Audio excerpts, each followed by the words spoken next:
Hi, kids. Okay, today's Indescribable is called Rocking the Waves, and it is from Mark 4:41. What kind of man is this? Even the wind and the waves obey him. Waves are basically our planet's circulation system. They keep the ocean's waters constantly on the move.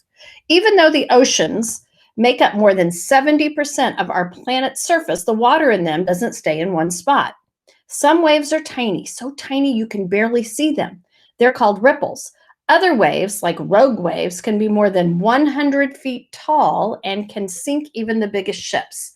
The top of a wave is called the crest, while the bottom is called a trough. Most waves are created by winds, but they also can be created by underwater currents, earthquakes, landslides, under the water, or even underwater eruptions of volcanoes. Jesus knows a thing or two about waves. After all, he made them. And once, when he and his disciples were in a boat on the Sea of Galilee, a storm with a huge wave hit. Jesus had fallen asleep. But when the waves started crashing over the boat, the terrified disciples hurried to wake him up. Jesus got up and simply said, "Be still." And the wind and the waves stopped. And you can find this in Mark 4:39. The disciples were amazed and a little frightened. What kind of man could do that? The answer is only Jesus, because even though he was fully human, he was fully God at the same time. That means he had every bit of God's power and strength to command all things.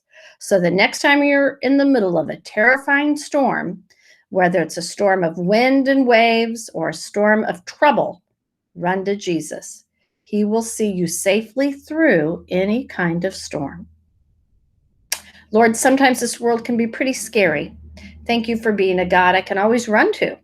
I know you're always there for me no matter how bad the storm is. I know you can calm it with just one word. And here's a picture. I'm going to read you the Be Amazed. Tsunamis can be deadly.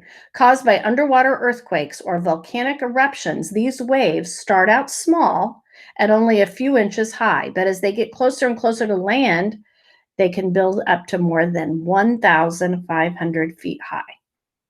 So we don't want to get stuck in a tsunami, but God is still in control.